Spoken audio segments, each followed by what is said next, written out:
আজকে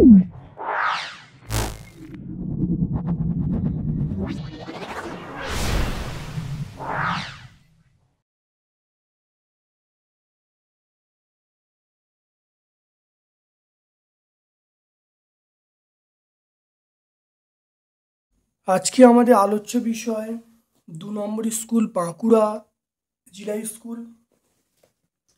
আমার এই ক্ষুদ্র প্রয়াস যদি ভালো লাগে লাইক করবে, যারা চ্যানেলটাকে সাবস্ক্রাইব করুনি তারা চ্যানেলটাকে অবশ্যই সাবস্ক্রাইব করবে, বেল বাটনে অবশ্যই ক্লিক করে দেবে।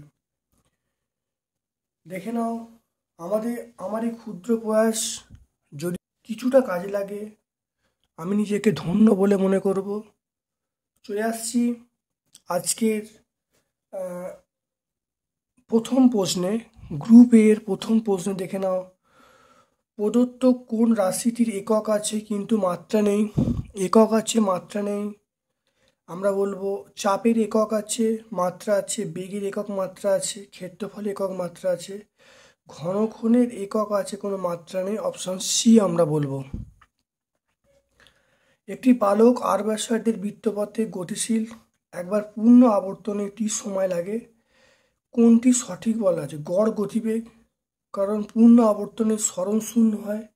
পূর্ণ আবর্তনের স্মরণ যখন শূন্য তাহলে এই জিনিসটা হবে না, এই জিনিসটা হওয়া সম্ভব নয়, কারণ 2πr এটা শূন্য হবে, এটা হবে না। তারপর দেখো মোট স্মরণ 2πr, মোট স্মরণ শূন্য, তাই 2πr এটা হবে না। মোট দূরত্ব শূন্য, দূরত্ব শূন্য হয় না, এটাও হবে না। তাহলে মনে রাখতে হবে গড় দ্রুতি 2πr/t, এটা আমরা অপশান বি বলবো। তারপরে দেখো একটি পূর্ণ দৃঢ় বস্তুর ইয়ং গুণাঙ্ক, পূর্ণ দৃঢ় বস্তুর ইয়ং গুণাঙ্ক অসীম। মনে রাখবে যদি পূর্ণ নমনীয় বস্তু হয় তখন শূন্য হবে, আর পূর্ণ দৃঢ় বস্তু হলে তখন অসীম হবে। এখানে কিন্তু এই কথাটা মনে রাখতে হবে। ঘরের উষ্ণতা শিশিরাঙ্কের সমান হলে আর্দ্রতা কি হবে? ঘরের উষ্ণতা শিশিরাঙ্কের সমানের আর্দ্রতা 100%, 0%, 50%, 70%, অবশ্যই 100% হবে। দেখে নাও, এম ভরে একটি বস্তুকে এইচ উচ্চতা থেকে স্থির অবস্থায় ছেড়ে দেওয়া হলো। যখন বস্তুটি ঠিক ভূমি স্পর্শ করবে তখন তার গতিশক্তি কী হয়ে যাবে? গতিশক্তি আমরা কি বলবো? 0 হবে, কারণ ভূমি স্পর্শ করা মানে বেগ শূন্য। তাহলে বেগ যদি শূন্য হয় তাহলে আমরা গতিশক্তি কী হবে? শূন্য হবে। তারপরে কম্পনশীল কণা দ্বারা সৃষ্ট তরঙ্গের ক্ষেত্রে কোন ধর্মটি মৌলিক? তরঙ্গদৈর্ঘ্য, বেগ, কম্পাঙ্ক, সবগুলি। অবশ্যই মৌলিক বলতে কম্পাঙ্ক বলবো। তারপর দেখো কোন আয়নটির ক্ষেত্রে 16টি প্রোটন এবং 18টি ইলেকট্রন এবং 16টি নিউট্রন থাকবে? এখানে দেখো সালফারে হবে, অ্যান্সার হবে সালফার। সালফার S2-, এটা আমরা মনে রাখবো, S2-। তাহলে প্রদত্তের মধ্যে কোনটি কোলয়েডীয় দ্রবণ নয়? তাহলে কোলয়েডীয় দ্রবণ নয়, এখানে আইসক্রিম, দুধ, ধোঁয়া এগুলো সব কোলয়েডীয় দ্রবণ। NaCl এর দ্রবণ কোলয়েডীয় দ্রবণ নয়। তারপর দেখে নাও 16 গ্রাম অক্সিজেন কত পরিমাণ অক্সিজেনের ভরকে বোঝায়? এটা মনে রাখতে হবে, এটা হলো একটি অক্সিজেন পরমাণুর ভর, অর্থাৎ অপশান এ আমরা বলবো, একটি অক্সিজেন পরমাণুর ভরকে বোঝায়। প্রদত্ত লবণগুলোর মধ্যে কোনটা অ্যাসিড লবণ? তাহলে অ্যাসিড লবণ বলতে আমরা বোঝায় যে Na2HPO3, তারপরে অপশান বি Na2HPO4, তাহলে NaH2PO2, PbOCl, এটা আমরা বলবো অপশান বি বলবো, Na2HPO4। Na2 মানে সোডিয়াম বাইফসফেট, এটার নাম হলো সোডিয়াম বাইফসফেট, এটার নামটা হলো। তারপরে দেখে নাও যে কোন প্রশমন ক্রিয়ায় ফিনল্যাফথলিন যুক্ত? ফিনল্যাফথলিন যুক্ত, এটা মৃদুক্ষার মৃদু অ্যাসিড, মৃদুক্ষার তীব্র অ্যাসিড, তীব্রক্ষার মৃদু অ্যাসিড, সবগুলোই। অবশ্যই অপশান বি মনে রাখবো, ফেনল্যাফথলিন সেটা মৃদুক্ষার তীব্র অ্যাসিড, অপশান বি আমরা বলবো। কেরোসিন তেল মিশ্রণ পৃথক করার যে পদ্ধতির সাহায্যে, সেটা হলো সেপারেটরি ফানেল। এখানে অপশন হওয়া উচিত ছিল, সেটা হলো পৃথকভাবে ফানেল বা সেপারেটরি ফানেল। তেল বা জলের মিশ্রণ পৃথক করা হয় পৃথকীকরণ ফানেল বা সেপারেটরি ফানেল। কোন পদার্থের উপস্থিতি জলে অস্থায়ী ক্ষারতা সৃষ্টি করে? এটা আমরা অস্থায়ী ক্ষারতা যেটা সৃষ্টি করব, সেটা সবসময় মনে রাখবে বাইকার্বনেট। যেমন হলো এখানে দেখো এই অপশান যেগুলো আছে তার মধ্যে হবে MgHCO3, MgHCO3(2), অর্থাৎ ম্যাগনেসিয়াম বাইকার্বনেট। অস্থায়ী ক্ষারতার জন্য দায়ী হলো ম্যাগনেসিয়াম বাইকার্বনেট, এটা মনে রাখতে হবে। এসআই পদ্ধতিতে ঘনত্ব কত হবে? লোহার আপেক্ষিক, এবার দেখো গ্রুপ বি এর প্রশ্ন। দেখো লোহার আপেক্ষিক গুরুত্ব বলা আছে, এসআই পদ্ধতিতে ঘনত্ব কত হবে দেখে নাও। 2-1 এসআই পদ্ধতিতে এসআইতে লোহার ঘনত্ব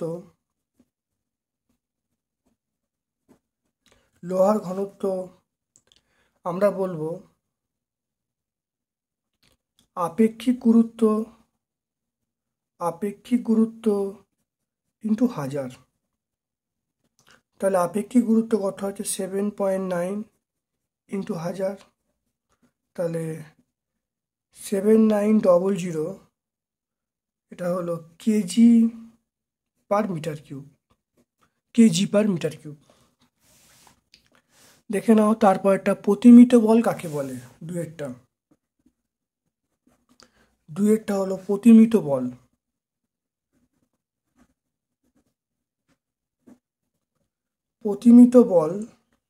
দেখে নাও প্রতিমিত বল কাকে বলে, ভালো করে দেখে নাও। অর্থাৎ কোনো বস্তুর ওপর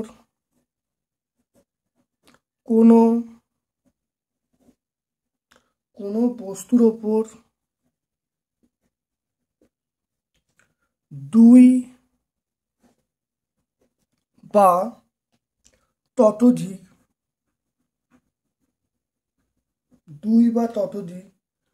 বল প্রয়োগ সত্ত্বেও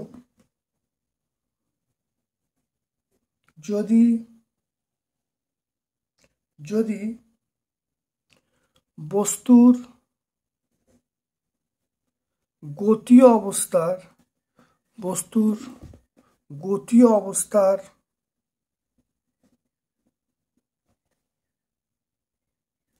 কোনো পরিবর্তন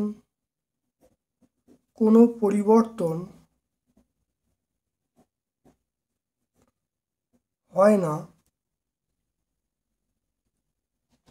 তখন ওই বলগুলিকে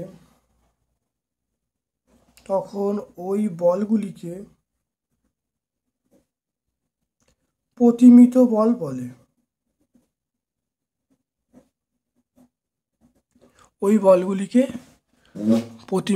বলে।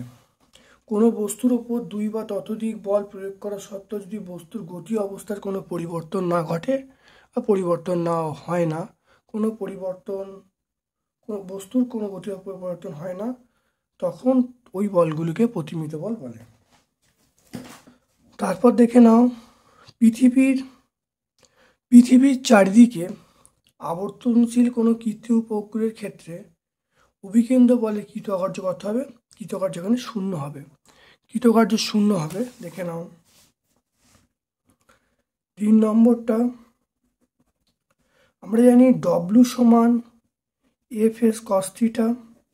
থিটার মানটা এখানে 90 ডিগ্রি। কৃতকার্য এবং সরণে, এখানে বল এবং সরণের মধ্যে কোনটা 90 ডিগ্রি? তাহলে W সমান FS cos 90 ডিগ্রি। তাহলে এটা 0, cos 90 0, তাহলে রাশি মানটা 0 হয়ে গেল।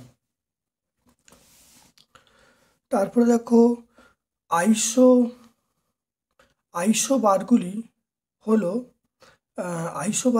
ভর সংখ্যা। সমান। আইসো বারগুলি হলো একই ভর সংখ্যা বিশিষ্ট পরমাণু।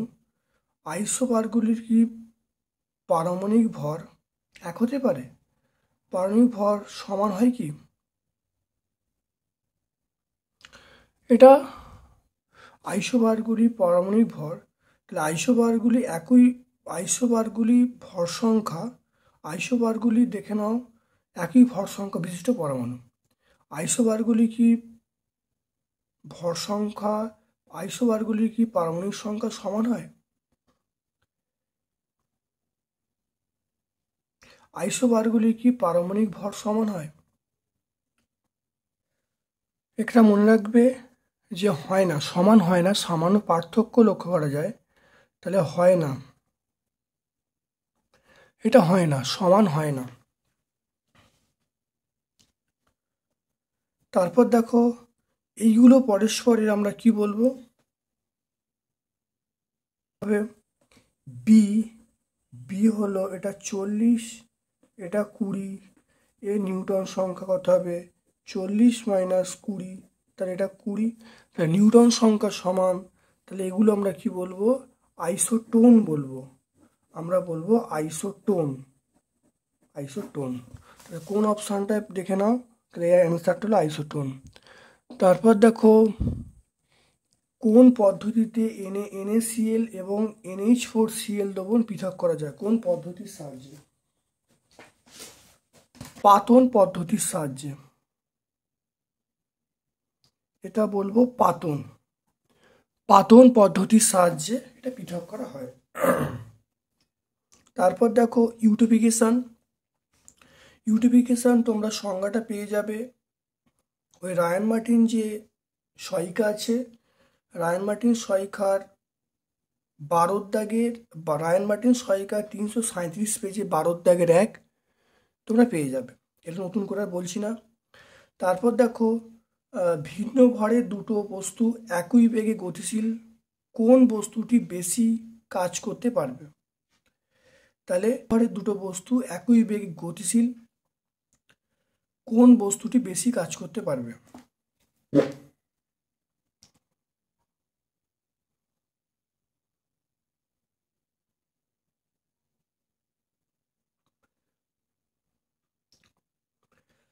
মনে রাখবে, দেখো এটা দেখে নাও, আমরা জানি ডব্লিউ সমান এফ ইন্টু এস, এফ মানে বলবো এম ইন্টু এ, তাহলে এম ইন্টু এ, তাহলে ভর যাদের বেশি তার কৃতকার্য বেশি, ভর যাদের কম কৃতকার্য যাদের কম, তাহলে বেশি ভরের ক্ষেত্রে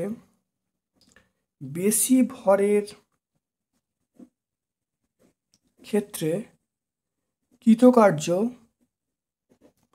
বেশি হবে, এটা মনে রাখবে। তারপর দেখে নাও সিজিএস পদ্ধতিতে তামার আপেক্ষিক তাপ বলা আছে, সিজিএস পদ্ধতিতে তামার আপেক্ষিক তাপ বলা আছে 0.09, তাহলে এসআই পদ্ধতিতে কত হবে?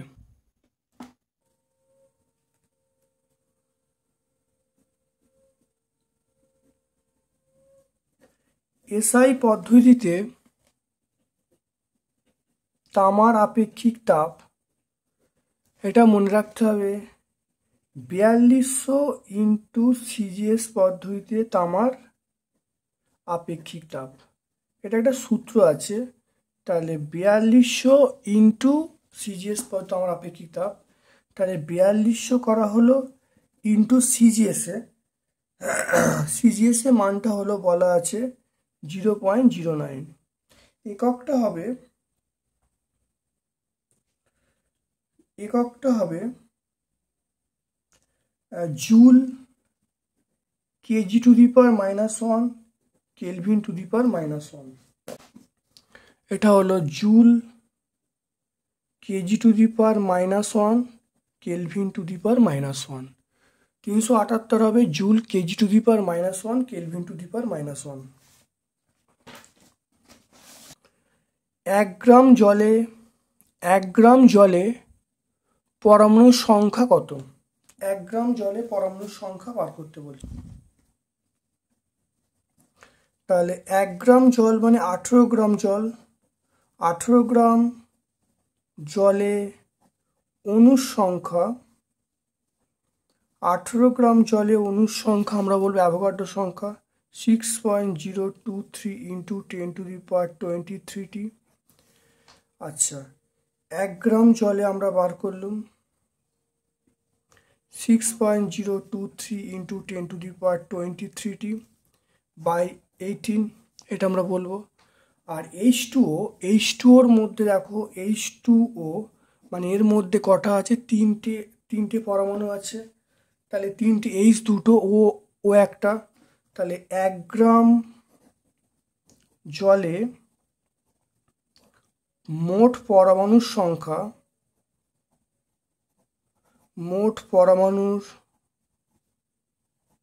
সংখ্যা কত বলবো, 6.023 ইন্টু 10⁻23 বাই 18 ইন্টু 3 এতটি।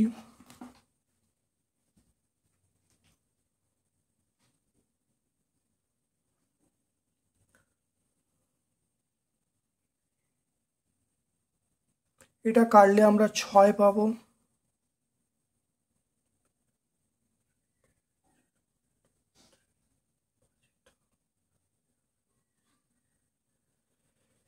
এটা মোটামুটি 1.0038 ইন্টু 10⁻23t, এটা মানেই আমরা বলতে পারি 10⁻23t, এটা আমরা বলতে পারি।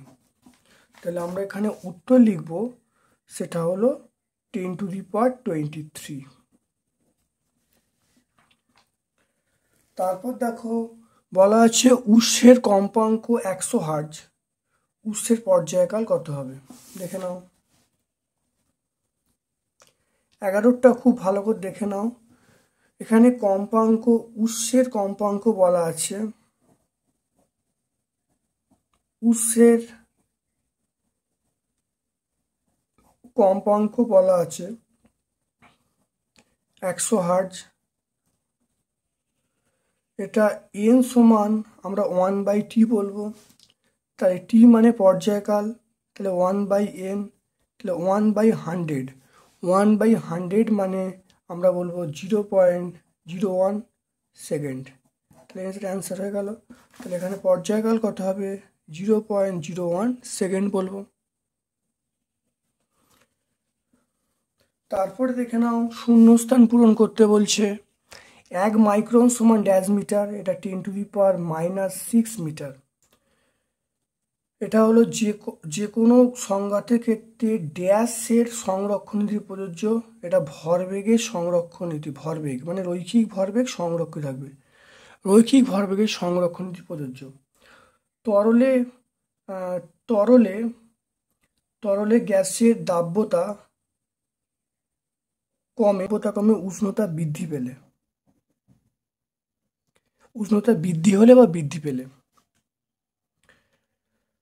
তারপরে দেখো শব্দের গুণ বা জাতি নির্ভর করে শব্দের উপস্থিতি বিভিন্ন ড্যাশের অনুপাতের উপরে। উপসুরগুলির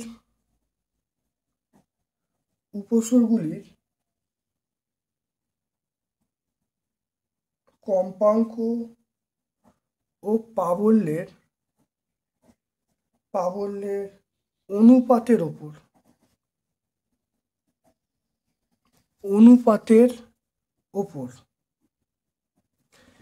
তাহলে উপসুরগুলি কম্পাঙ্ক এবং প্রাবল্য অনুপাতের ওপরে।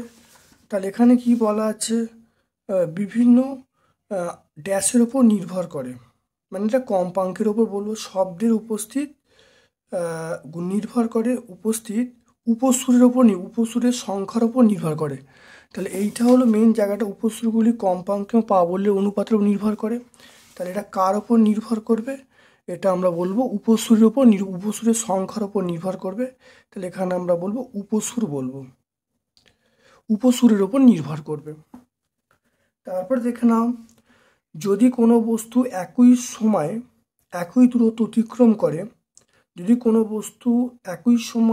দূরত্ব অতিক্রম করে বস্তুটি সমদ্রুতি সম্পন্ন। এটা সত্য, এটা অবশ্যই আমরা বলবো সত্য। তারপরে বলো উষ্ণতা বৃদ্ধি 13 এটা আমরা বলছি সত্য, 13 বিটা আমরা বলছি সত্য, 13 সি দেখো একই ঘরে উষ্ণতা একই চাপে সকল গ্যাসের আয়তন সমান হয়। সমান উষ্ণতা মনে রাখতে হবে, সমান উষ্ণতা ও চাপে সকল গ্যাসের আয়তন সমান হয়। দেখো সমান উষ্ণতা সমান চাপে, সমান উষ্ণতা ও চাপে সকল গ্যাসের মোলার আয়তন সমান হয়। এখানে বলা আছে মোলার আয়তন সমান হয়, সকল গ্যাসের কিন্তু আয়তন সমান হয় কিন্তু মোলার আয়তন সমান নয়, এটা মিথ্যা। তাহলে আমরা কি বলবো? এটা মিথ্যা বলবো, সি এরটা আমরা মিথ্যা বলবো। একই উষ্ণতা ও চাপে সকল গ্যাসের সমান সংখ্যক অনুবর্তমান অর্থাৎ আয়তন সমান হয় কিন্তু মোলার আয়তন সমান নয়, আয়তন সমান হয়। তারপর দেখো N2 উভধর্মী অক্সাইড, এটা উভধর্মী অক্সাইড নয়, এটাও মিথ্যা, ডি এরটা মিথ্যা। মনে রাখতে হবে উভধর্মী অক্সাইড বলতে যেমন আমরা বলবো জেডেনও বলবো, Al2O3 বলবো, এগুলো হলো উভধর্মী অক্সাইড, কিন্তু N2O উভধর্মী অক্সাইডের মধ্যে পড়ছে না। তারপর দেখে নাও 14টা কঠিন এরোসেল, কঠিন এরোসেল আমরা ধোঁয়া বলবো। 14টা দেখে নাও কঠিন এরোসেল, অর্থাৎ এর উত্তরটা হবে আমরা বলবো 3 নম্বরটা, এটা ধোঁয়া।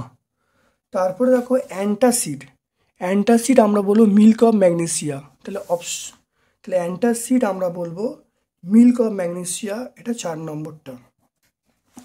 তারপর দেখো কাপড় কাচার সোডা, কাপড় কাচার সোডা হলো Na2CO3 10H2O, এটা সি এরটা আমরা 1 বলবো। তারপরে দেখো অতিরিক্ত দ্রবণ, অতিরিক্ত দ্রবণ হলো Na2H2O3 5H2O, তাহলে ডি এরটা 3 এটা হয়ে গেল। পরের প্রশ্ন দেখো গ্রুপ সি এর প্রশ্ন চলে এসো।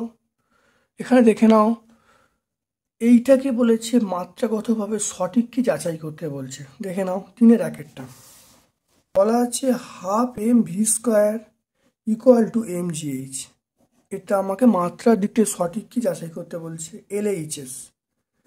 আমরা বলবো 12mv² এর মাত্রা নেওয়া হলো, তাহলে দেখে নাও ভালো করে,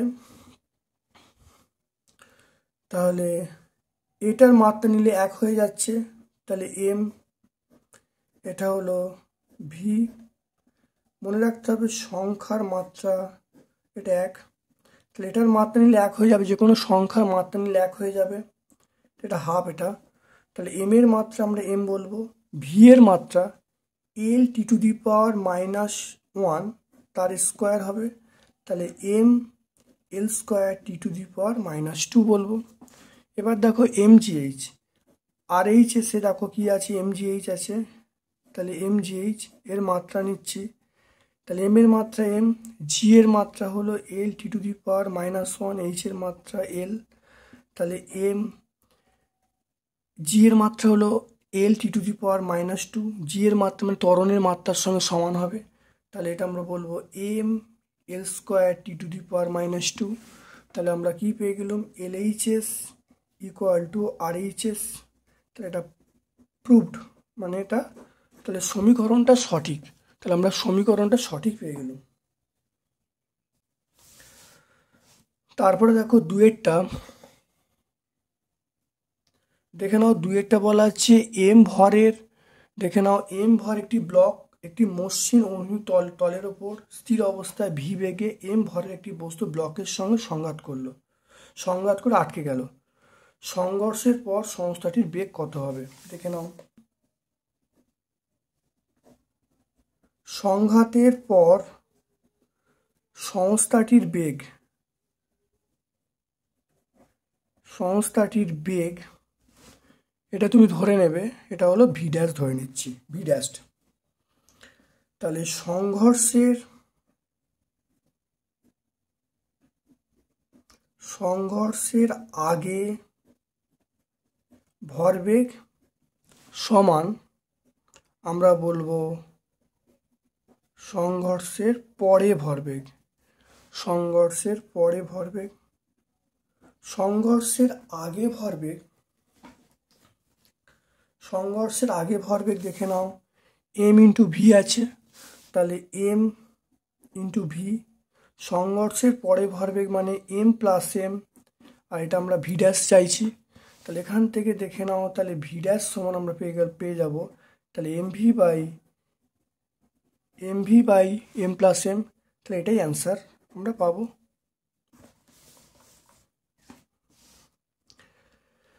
তারপরে দেখো অথবার প্রশ্ন আছে দুইয়ের অথবা। দুইয়ের অথবা এর অথবার প্রশ্নটা দেখে নাও। দুইয়ের অথবা বলছে বেগ সময় লেখচিত্র অঙ্কন করো ত্বরণ ধ্রুবক থাকলে আর ত্বরণ ক্রমশ বাড়লে। দেখে নাও, ত্বরণ যদি ধ্রুবক থাকে তখন তার লেখচিত্রটা দেখে নাও এরকমভাবে হবে। ত্বরণ যদি ধ্রুবক থাকে, এটা সময়, এটা বেগ, তাহলে দেখে নাও তাহলে এইটা হলো ত্বরণ ধ্রুবক, তাহলে এটা নির্দেশ করে ত্বরণ ধ্রুবক। আর এরপরে দেখো ত্বরণ বাড়ছে,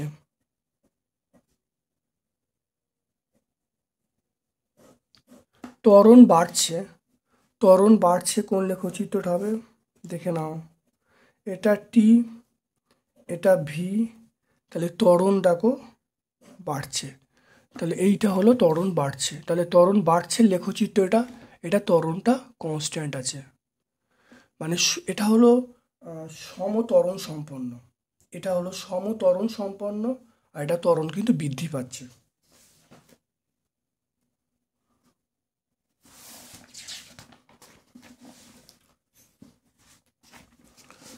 তারপরে দেখে নাও ক্রিয়া, দেখে নাও ক্রিয়া প্রতিক্রিয়া বিপরীত হলেও সাম্য প্রতিষ্ঠা করতে পারে না।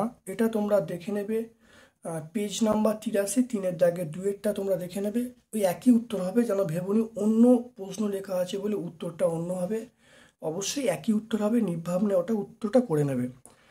কোন কোন ক্ষেত্রে সাইফন কাজ করে না? চাঁদে সাইফন কাজ করে না, বায়ুশূন্য স্থানে সাইফন কাজ করে না, আর নলে কোনো ছিদ্র থাকলে সাইফন কাজ করে না। তাহলে 3টে পয়েন্ট আমরা এখানে মনে রাখতে হবে। যে 4 নম্বর যে প্রশ্নটা, এটা বায়ুশূন্য স্থানে সাইফন কাজ করে না, বায়ুশূন্য স্থানে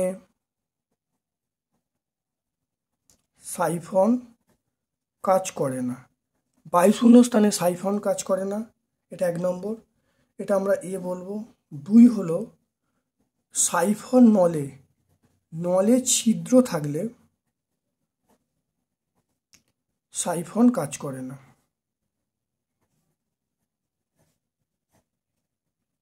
নলে ছিদ্র থাকলে সাইফন কাজ করে না। তারপর দেখো বৃষ্টির ফোঁটাগুলি বায়ুমণ্ডলের মধ্য দিয়ে স্থির বেগে পড়ে কেন? এটা আমরা অবশ্যই তোমরা স্টোকসের সূত্র থেকে ব্যাখ্যা করতে পারবে। বৃষ্টির ফোঁটাগুলি বায়ুমণ্ডলের মধ্য দিয়ে স্থির বেগে পড়ে কেন? বায়ুমণ্ডলে স্থির বেগে পড়ে এর কারণ মনে রাখবে যে ত্বরণ সৃষ্টিকারী বল এবং বায়ুর প্লবতা পরস্পর বিপরীতমুখী এবং সমান হয়। তাহলে মনে রাখতে হবে এখানে সেই প্রান্তীয় বেগের যে সংজ্ঞা ছিল, সেই প্রান্তীয় বেগের কনসেপ্ট থেকে আমরা বলবো ত্বরণ সৃষ্টিকারী বল এবং ঊর্ধ্বমুখী প্লবতা পরস্পর সমান ও বিপরীতমুখী হওয়ায়।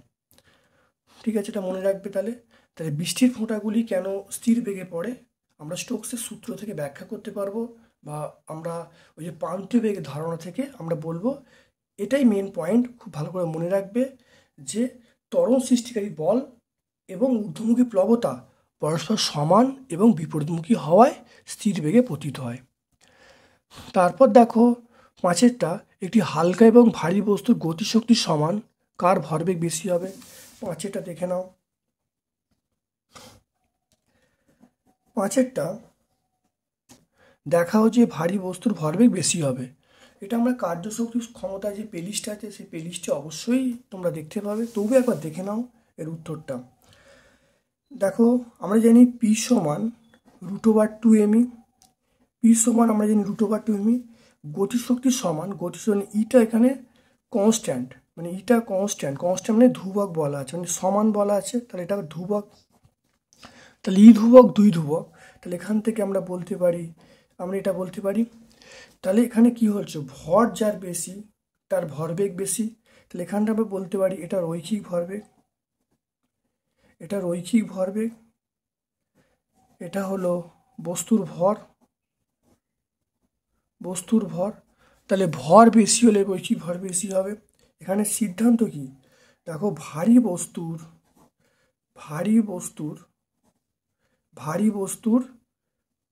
রৈখিক ভরবেগ লিখতে পারো বা শুধু ভরবেগ লিখতে পারো, ভরবেগ বেশি, এইটা মানে হলো অথবা, এটা যেন ভেবনি বাই যেন ভেবনি, রৈখিক ভরবেগ বা ভরবেগ বেশি হয়। 1 HP ক্ষমতা সম্পন্ন একটি যন্ত্র 30 মিনিট চললে কত জুল কাজ করবে? দেখে নাও 6 অঙ্কটা পাওয়ার দেয়া আছে, পি মানে 1 HP মানে 746 ওয়াট। আমরা জানি ডব্লু সমান পি ইন্টু টি, তাহলে পি দেওয়া আছে 746, টি দেওয়া আছে 30 মিনিট, টি এর মান দেওয়া আছে 30 মিনিট মানে আমরা বলবো 30 ইন্টু 60 সেকেন্ড, তাহলে এটা আমরা কত বলবো, এটা 30 ইন্টু 60 বলবো।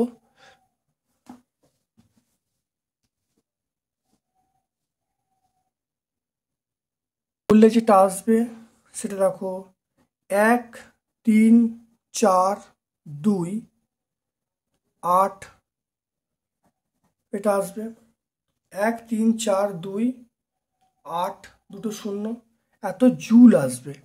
এটা মনে রাখবে, যদি আমি 10 টু দি পাওয়ারে প্রকাশ করি 1 2 3 4 5 6, দেখো 1 2 3 4 5 6, আমরা এটাকে এরমভাবে লিখতে পারি 1.34 into 10 two the power 6 joule, আমরা এরকমভাবে লিখতে পারি বা এখানে উত্তর রাখতে পারি। ঠিক আছে, ওকে। দেখো 7টা তাপের যান্ত্রিক তুল্যাঙ্ক কাকে বলে, এসআই পদ্ধতিতে যান্ত্রিক তুল্যাঙ্কের একক কত, এটা তোমরা দেখবে 383 পেজ দেখবে, 1-3 383 পেজে 1-3টা পেয়ে যাবে। তারপরে দেখে নাও একটা অথবা প্রশ্ন আছে, 1 কেজি ভরের একটি গরম জলের সঙ্গে 10 ডিগ্রি সেন্টিগ্রেড তাপমাত্রায় 3 কেজি জল মেশানো হলো, চূড়ান্ত তাপমাত্রা বলা আছে 20 সেন্টিগ্রেড, প্রাথমিক উষ্ণতা কত হবে? দেখে নাও ভালো করে। ধরি জলের প্রাথমিক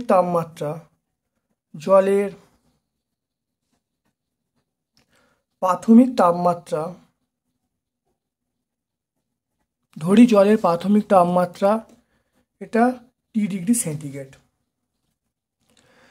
তাহলে এখানে মনে রাখতে হবে ক্যালোরিমিথি নীতি অনুসারে উষ্ণ বস্তু কর্তৃক বর্জিত তাপ, শীতল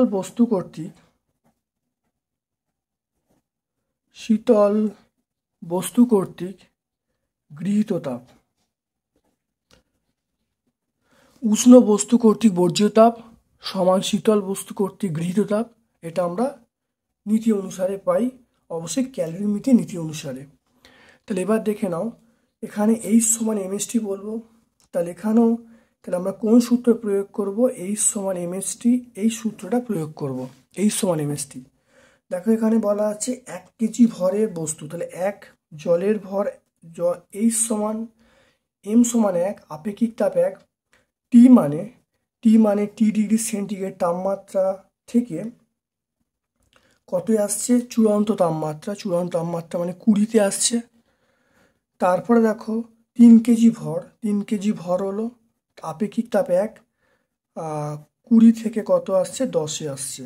দেখে নাও এই বস্তুটা এই জলটা তাপ বর্জন করবে, এই জলটা তাপ গ্রহণ করবে, তাহলে 1 ইন্টু 1, এটা হলো চূড়ান্ত তাপমাত্রা কত, 20 থেকে কত বাদ দেবো, তাহলে 20 থেকে আমরা টি থেকে 20 বাদ দেবো। দেখে নাও তাহলে 1 × 1 × T - 20 এটা তাপ বর্জন করলো। এবারে এই বস্তুটা তাপ গ্রহণ করবে। কোন বস্তু দেখে নাও, 3 কেজি ভরের বস্তু তাপ গ্রহণ করবে। তাহলে 3 কেজি, তাহলে 3 × 1, দেখো 3 × 1। আর এখানে কত বলা আছে দেখে নাও, এখানে বলা আছে 20। এটা হলো চূড়ান্ত উষ্ণতা 20, আর এই উষ্ণতা কত ছিল, তাহলে 20 - 10। দেখো 20 - 10 করা হয়েছে। এখানে দেখে নাও তাহলে এটা হলো T - 20। এখানে আমরা কত বলবো, এখানে দেখে নাও তাহলে T × 3 × 10। তাহলে এখান থেকে বলবো T = 30 + 20, তাহলে 50। তাহলে কত হবে, T = 30 + 20 মানে 50। তাহলে এখানটা আমরা কি বলবো, অতএব প্রাথমিক তাপমাত্রা 50° প্রাথমিক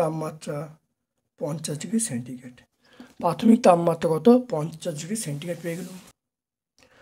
8টা কম্পাঙ্ক তরঙ্গদৈর্ঘ্য তরঙ্গবেগের, এটা আমরা পেয়ে যাব পেজ নাম্বার 413, 6-2 আমরা প্রতিষ্ঠাটা পেয়ে যাব। তারপরে দেখো নাও, এটা হলো রাদারফোর্ড। দেখে নাও পরেরটা, রাদারফোর্ড মডেলের বিচ্যুতিগুলো কি কি, এটা আমরা পেজ 184, 7-2 পেয়ে যাব। 1 মোল ক্লোরিন অণু এবং 1 মোল ক্লোরিন পরমাণু এর পার্থক্য কি, 1 মোল ক্লোরিন অণু বলতে Cl2 বলবো, আর 1 মোল ক্লোরিন পরমাণু বলতে Cl বলবো। অপসারণ কারক কাকে বলে, কাপড় কাচার সময় তেল জাতীয় অপসারণ করার জন্য কোন পদার্থ ব্যবহার করা হয়, এটা আমরা পেয়ে যাব অবশ্যই, তোমরা দেখে নেবে পেজ নাম্বার 243, 6-1। আর তেল জাতীয় অপসারণ করার জন্য এটা আমরা অবশ্যই বলতে পারবো ডিটারজেন্ট বলতে পারবো। তারপর দেখো এটা কপার কুঁচির সঙ্গে গাঢ় HNO3 বিক্রিয়ায় কি ঘটবে, এটা আমরা ছায়ার বইয়ে 102 পেজে পেয়ে যাব। দেখে নাও Cu + HNO3,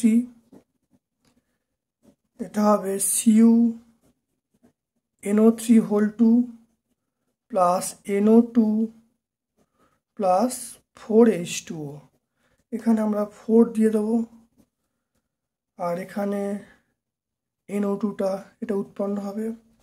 তাহলে দেখো নীল বর্ণের, তাহলে দেখো এখানে মনে রাখতে হবে যে কপারের সঙ্গে নাইট্রিক অ্যাসিড বিক্রিয়া করলে, কপারের সঙ্গে উষ্ণ গাঢ় নাইট্রিক অ্যাসিড বিক্রিয়া করলে নীল বর্ণের কিউপ্রিক নাইট্রেট, এটার নাম হলো নীল বর্ণ হবে, নীল বর্ণের কিউপ্রিক নাইট্রেট এবং বাদামি বর্ণের নাইট্রোজেন ডাইঅক্সাইড গ্যাস উৎপন্ন হয়, তার সঙ্গে জল উৎপন্ন হয়। তাহলে উষ্ণ এবং গাঢ় HNO3 সঙ্গে কপার চূর্ণ বিক্রিয়া করলে নীল বর্ণের কিউপ্রিক নাইট্রেট, বাদামি বর্ণের নাইট্রোজেন ডাইঅক্সাইড এবং জল উৎপন্ন হয়।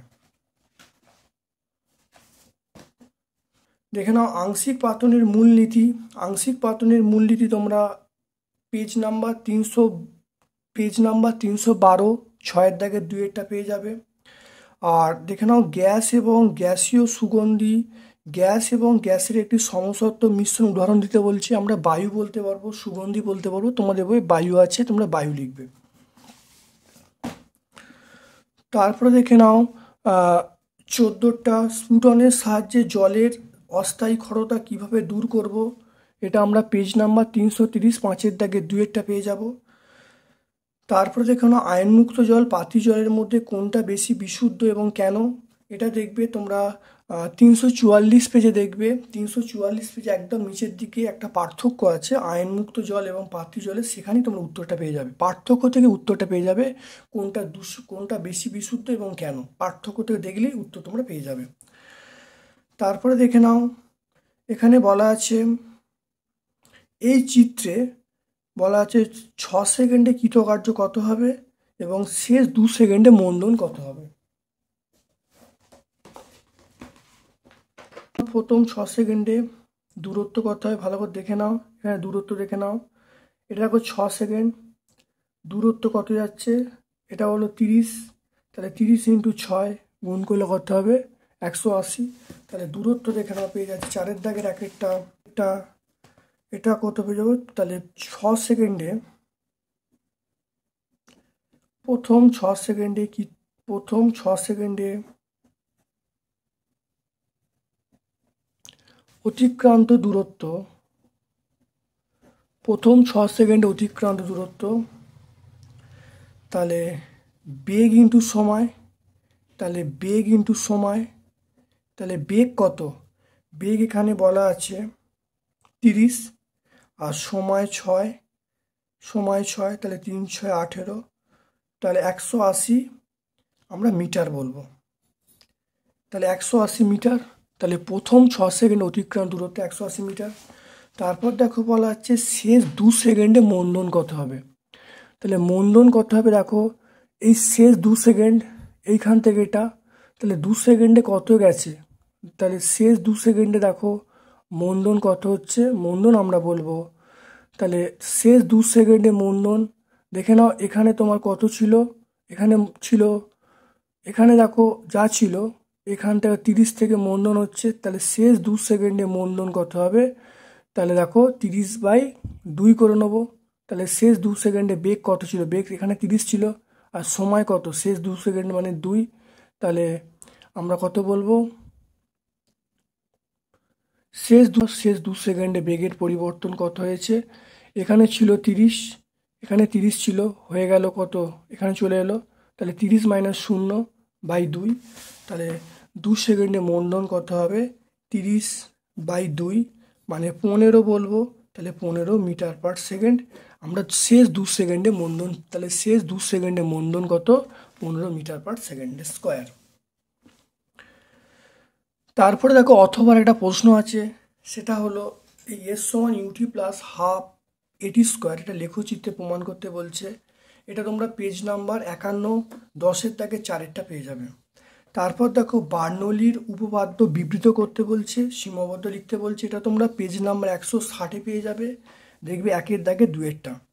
অথবারটা একটা প্রশ্ন আছে, অথবার প্রশ্ন, এটা ইয়ং গুণাঙ্কের মানে অঙ্কটা দেওয়া আছে, দেখো অঙ্কটা সলভ করছি, ভালো করে দেখে নাও।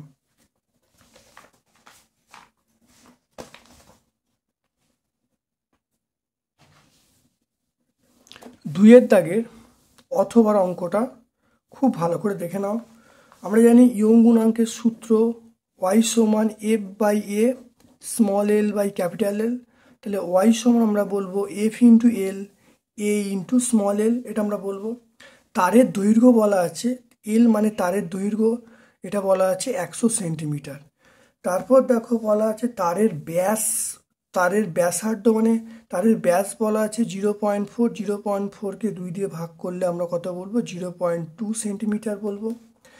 তারপরে এম এর মান এখানে দেয়া আছে, দেখো 20 কেজি, এম এর মান 20 কেজি। দৈর্ঘ্য বৃদ্ধি কত হলো দেখে নাও, দৈর্ঘ্য বৃদ্ধি হচ্ছে 102, তাহলে এল কত, এল মানে হলো 102, তার থেকে 100 বাদ যাবে, তাহলে আমরা 2 সেন্টিমিটার বলবো, তাহলে 2 সেন্টিমিটার হয়ে গেল। আচ্ছা, এরপরে দেখে নাও, আমাকে বলেছে তারের ইয়ং গুণাঙ্ক বার করতে। দেখো এল দেয়া আছে, আর দেয়া আছে, ব্যাস দেয়া আছে, ব্যাস থেকে ব্যাসার্ধ করা হলো, আর এখানে দেখো ভর দেয়া আছে, এম এর মান 20 কেজি দেওয়া আছে, আর দৈর্ঘ্য বৃদ্ধি বলা আছে। তাহলে এখান থেকে দেখে নাও, তাহলে এম এর মান বলা আছে 20 কেজি, এম এর মান 20 কেজি, তাহলে 20 কেজিটাকে আমরা গ্রামে চেঞ্জ করছি, তাহলে 1000 দিয়ে গুণ করলুম, তাহলে 20 × 1000 করলুম। এবার দেখে নাও এটা কি হবে, ওয়াই এর মানটা দেখে নাও, ওয়াই মানে mg, এখানে এফ মানে mg, এম এর মান আমরা বলবো 20 × 1000, জি এর মান, এফ মানে mg, জি এর মান আমরা 980 বলবো। এল, এল মানে দেখে নাও, এল মানে আমরা কত বলবো, 100 বলবো, তাহলে × 100। আর এ মানে আমরা বলবো πr², এ মানে ক্ষেত্রফল, ক্ষেত্রফল মানে তারের πr², পায়ের মান পাই লিখলাম, r² মানে দেখো 0.2, তাহলে 0.2 তার স্কোয়ার, আর এলটা স্মল এল মানে হলো 2, তাহলে এটা হয়ে গেল। এখানে দেখে নাও তাহলে ওয়াইয়ের মান দেখে নাও, শূন্য কটা ভালো দেখে নাও, 1টা 2টো 3টে 4টে 5টা 6টা 7টা, তাহলে আমরা এরকমভাবে লিখছি, তাহলে 2 × 1 2 98 × 10⁻7, 2টাকে আলাদা করা হলো, 98টা লিখলাম, আর 7টা 0 10⁻7 করা হলো, পাই মানে আমরা বলবো 3.14, আর এটা হলো আমরা দেখে নাও তাহলে 0.2 মানে 0.2 মানে 0.04, এটা আমরা 2 বলবো, 2 ক্যান্সেল হয়ে গেল। এবারে এই পোর্শনটা আমরা ভাগ করব, দেখে নাও। তাহলে এটা আমরা করলে যেটা পাবো, দেখে নাও, এটা করলে যেটা পাবো সেটা হবে 780.25 ইন্টু 10⁻7। এককটা অবশ্যই ইয়ং গুণাঙ্কের একক, এখানে ডাইন পার সেমি স্কোয়ার। তাহলে ডাইন পার সেমি স্কোয়ার পেয়ে গেলাম। খুব ইম্পর্টেন্ট অঙ্ক, ভালো করে প্র্যাকটিস করবে তবে কিন্তু পরীক্ষায় করতে পারবে। এখানে একটা জিনিস তোমাদের মনে রাখবে, এফ মানে আমরা বলবো এমজি, এটা আমরা লিখেছি। আর এখানে এ মানে ক্ষেত্রফল, তারের ক্ষেত্রফল মানে পাই আর স্কোয়ার। এই দুটো জিনিস তোমরা কিন্তু ভালো করে মনে রাখবে।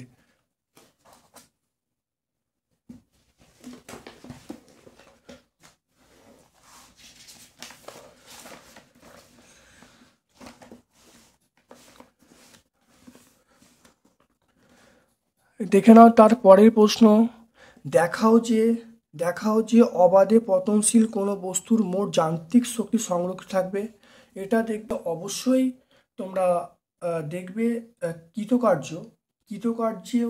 কার্যক্ষমতা শক্তির যে প্লেলিস্ট আছে তোমরা দেখবে বইয়ে, মানে রায়ান মার্টিন আমরা যে সহায়িকা আছে সেখানে তোমরা দেখবে পেজ নাম্বার 358, 8-এর দাগে 3-এরটা। তারপরে দেখে নাও 4-এরটা, সুরযুক্ত শব্দের কোন বৈশিষ্ট্যের জন্য শব্দ দূষণ হয়? এটা আমরা বলবো তীব্রতা। এটা আমরা কোনটা বলবো? তীব্রতা। তীব্রতার জন্য, তাহলে শব্দের তীব্রতা। তারপরে দেখো একটা প্রশ্ন আছে, বলা আছে একমাত্রিক শব্দের ক্ষেত্রে শ্রোতা এবং প্রতিফলকের ন্যূনতম দূরত্ব কত হবে? এই দূরত্বটা মনে রাখতে হবে, বিভিন্ন বইয়ে বিভিন্ন দেয়া আছে, তোমরা যেরকমভাবে শব্দের বেগটা ধরবে সেরকম উত্তর হবে। তাহলে সেজন্যে তোমাদের বলছি, যদি তোমরা ধরে নাও যে 25 ডিগ্রি সেন্টিগ্রেড তাপমাত্রায়, যদি ধরে নাও 25 সেন্টিগ্রেড তাপমাত্রায় শব্দের বেগ সেটা হলো 344 মিটার পার সেকেন্ড, যদি এটা ধরে নাও তাহলে তোমরা এই উত্তরটা হবে, ডিস্ট্যান্সটা যেটা হবে সে উত্তরটা হবে 17.2 মিটার। আর তোমরা যদি ল্যাপ্লাসের কনসেপ্ট ধরে নাও তাহলে উত্তরটা কিন্তু অন্য হবে।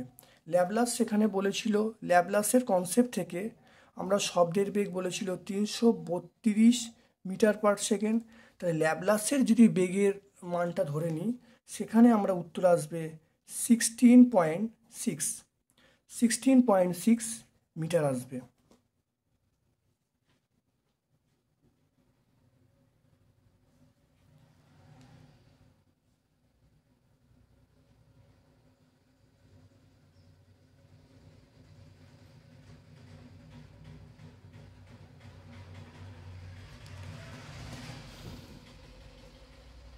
দেখবে এই কনসেপ্টটা তোমাদের সাঁতরা প্রকাশনী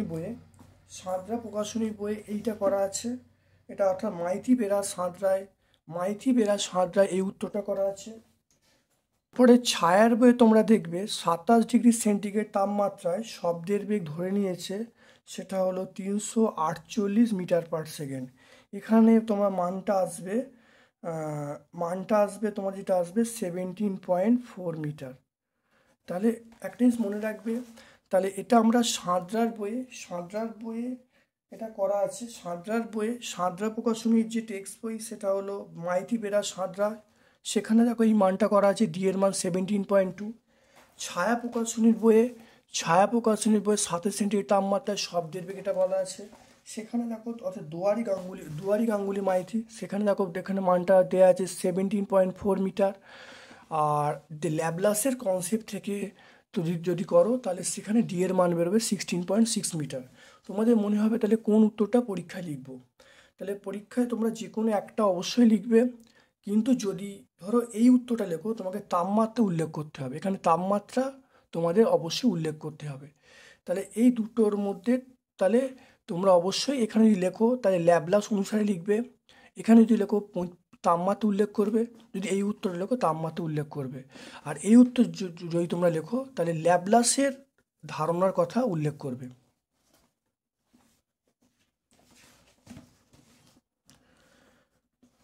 তারপরে দেখে নাও ক্ষণস্থায়ী শব্দের প্রভাব মস্তিষ্কে কতক্ষণ স্থায়ী হয়। এটা 1/10 সেকেন্ড। তাহলে এটা আমরা কত বলবো, 1/10 সেকেন্ড।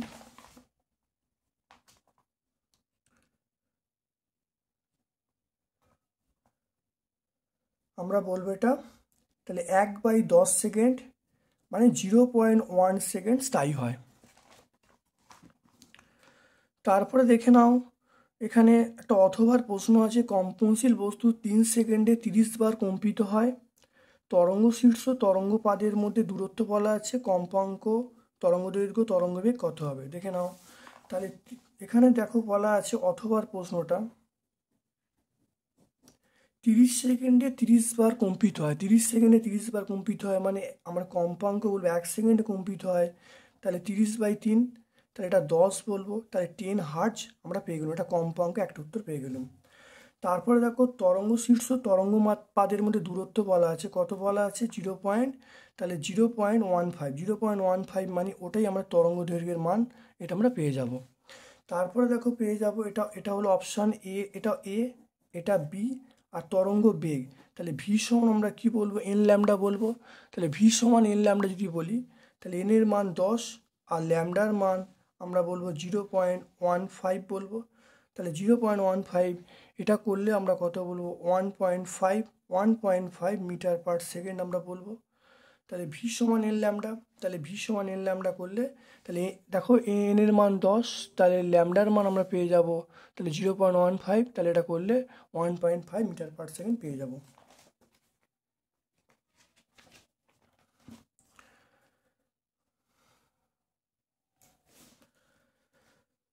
তারপর দেখো 6টা দেখে নাও, 6টা 11 গ্রাম কার্বন ডাইঅক্সাইড এসটিপিতে আয়তন কত হবে দেখে নাও।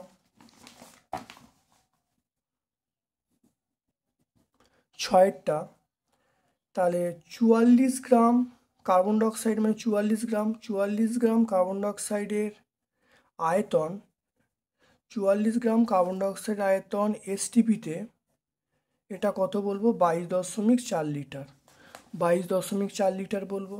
তাহলে 1 গ্রাম কার্বন ডাইঅক্সাইড আয়তন এসটিপিতে তাহলে 22.4/44 লিটার, এটা আমরা কত বলবো, 11 গ্রাম বলবো।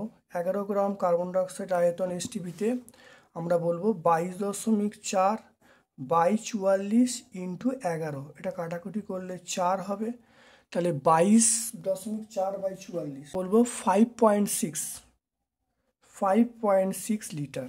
তাহলে 5.6 লিটার আমরা অ্যান্সারটা পেয়ে গেলাম। তারপরে দেখে নাও এখানে বলা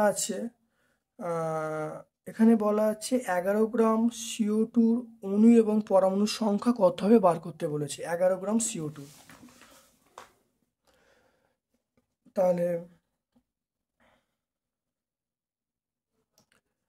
তাহলে বলবো 6.023, এটা 022 লেখা যায়, ইন্টু 10⁻23T। তাহলে এবারে আমরা করে ফেলবো 1 গ্রাম CO2তে অণু আছে, তাহলে 6.023/44 ইন্টু 10⁻23T।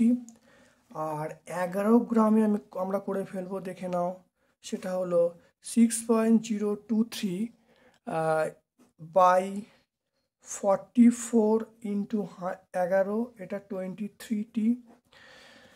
তাহলে এটা করলে কত হবে দেখে নাও, এটা কাটাকুটি করলে 4 হবে, তাহলে আমরা বলবো 6.023/4 ইন্টু 10⁻23, এটা আমরা পেয়ে যাব। এরপরে দেখো আমাদের একটা বলা আছে, তাহলে অণুর সংখ্যা পেয়ে গেলাম। এবার পরমাণুর সংখ্যা কটা, পরমাণু কটা, CO2 মানে দেখো সি মানে একটা আর O2 মানে দুটো, তাই 3টে। তাহলে তাহলে CO2তে পরমাণুর সংখ্যা মানে 11 গ্রাম CO2তে পরমাণুর সংখ্যা, 11 গ্রাম CO2তে পরমাণুর সংখ্যা কত বলবো, পরমাণুর সংখ্যা আমরা বলবো 6.022 6.023, এটা এইটা বাই ইন্টু 3। তো এটা করলে কত আসবে?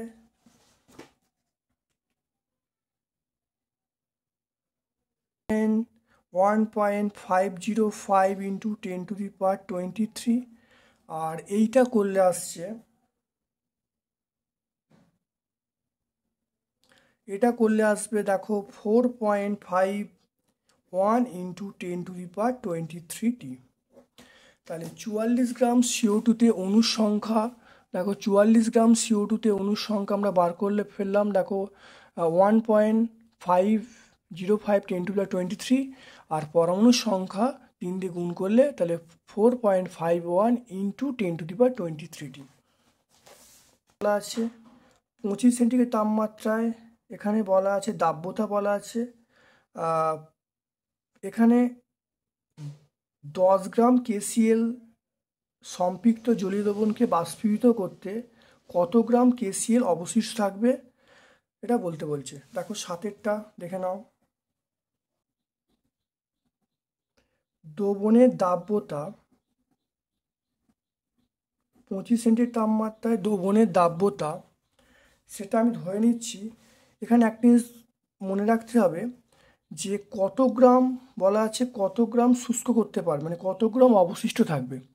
তাহলে কত গ্রাম ধরে নিচ্ছি এক্স গ্রাম অবশিষ্ট থাকবে, তাহলে এক্স বাই এখানে কত ছিল দেখে নাও ভালো করে।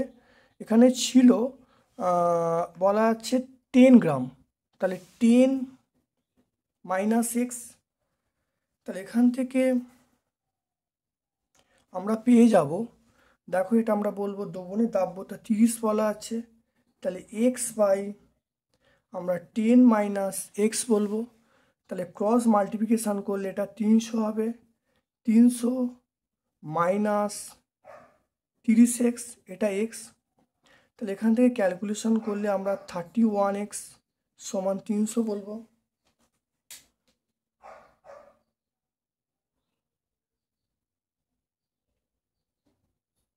300 বাই 31, তাহলে কতটা অবশেষ থাকবে, তাহলে এক্সের মান পেয়ে গেলাম সেটা 9.67 এত গ্রাম, তাহলে অবশেষের পরিমাণ কত হবে 9.67।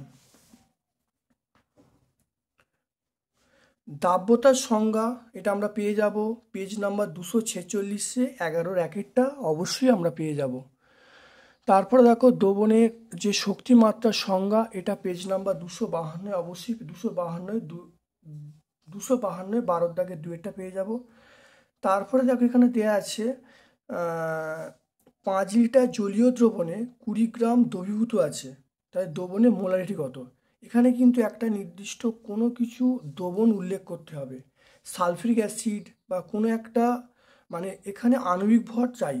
তাহলে আমি যদি ধরে নিই একটা আণবিক ভর দেয়া আছে, তখন এই অঙ্কটা কিন্তু সলভ করা যাবে। দ্রবণের মাত্রা মোলারিটি এককে, এটা আমরা কি বলবো, একটা সূত্র আছে। সূত্রটা কি? সূত্রটা হলো দ্রাবের ভর বাই দ্রাবের আণবিক ভর ইন্টু 1000 বাই দ্রবণের আয়তন। এটা আমাদের একটা সূত্র আছে, এই সূত্রটা আমরা কিন্তু মনে রাখতে হবে। এবারে এখানে দেখো দ্রবণের ভর বলা আছে, দ্রবণের ভর বলা আছে 20, তাহলে 20 লিখলাম, 20 ইন্টু 1000 করা হলো। তারপর দেখো দ্রবণের আণবিক ভর, এই আণবিক ভরটা কিন্তু দেয়া নেই। যদি আমি ধরে নিই এই দ্রবণটা হলো H2SO4, যদি ধরে নিই যে দ্রবণটা হলো H2SO4-এর দ্রবণ, তাহলে ওর আণবিক ভর আমরা জানি 98। দ্রবণের আয়তন এখানে বলা আছে, 5 লিটার, তাহলে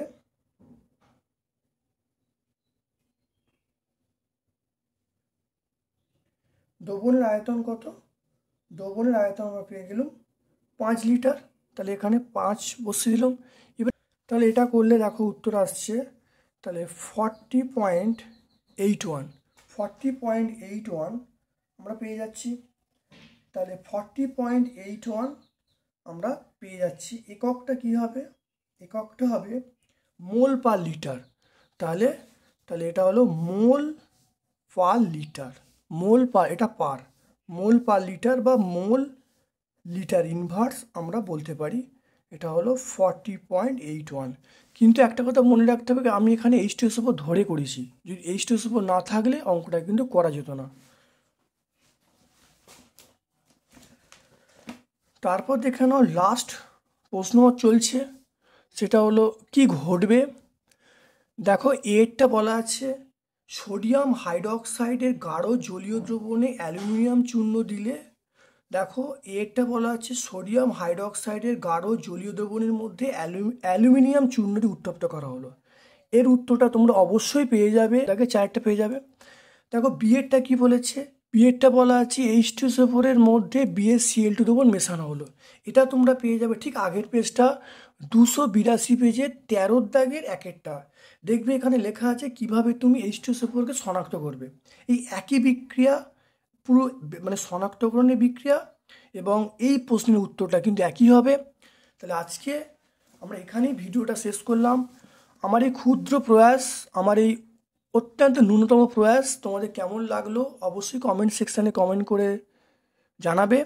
আমার যদি তোমাদের কোনো সামান্য কিছু এই সেটটা তোমাদের কাজে লাগে তাহলে আমি নিজেকে ধন্য বলে মনে করব। এখানেই আমরা ভিডিও শেষ করলাম। আমার পক্ষ থেকে তোমার সকলকে ধন্যবাদ জানিয়ে ভিডিও শেষ করছি। Thank you.